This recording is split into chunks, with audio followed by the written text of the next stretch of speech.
सभी को जय बजरंगबली। दोस्तों, हम जब भी रामायण की चर्चा करते हैं तो अक्सर रावण और उसकी सेना को खलनायक मानते हैं, लेकिन क्या आपको पता है उसी सेना में एक ऐसा भी योद्धा था जिसको हराने में देवता भी डरते थे।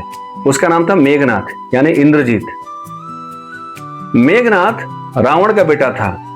वो बचपन से ही बहुत ही बुद्धिमान, शक्तिशाली और धर्मपरायण वीर योद्धा था।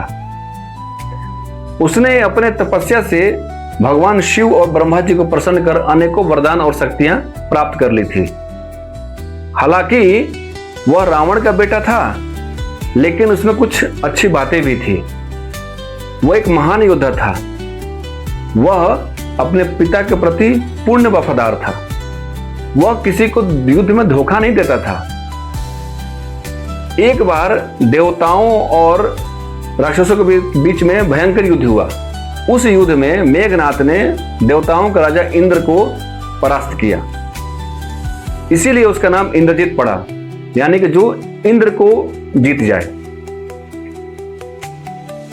लंका में भी जब राम जी की सेना लंका पे आती है तो उनके साथ में सबसे बड़ी समस्या थी एक खतरनाक योद्धा के रूप में मेघनाथ का सामना करना।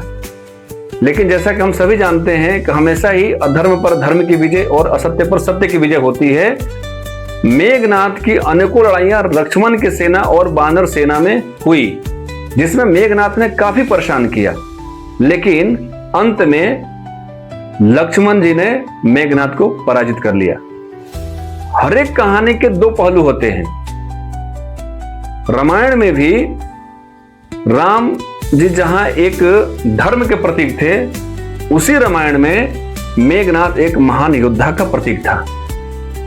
और उसकी सबसे बड़ी विशेषता थी अपने कर्तव्य और परिवार और देश के प्रति वफादारी।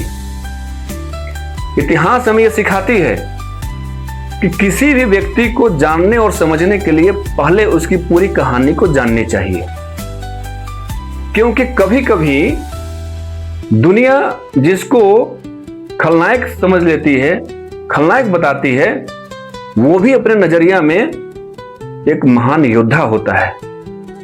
अगर आपको भी यह कहानी अच्छी लगी तो आप मेरे इस वीडियो को, आप मेरे इस चैनल को लाइक करें, शेयर करें और सब्सक्राइब करें, ताकि मैं रोज आपको एक नई नई बातें आपके सामने ला सकूं।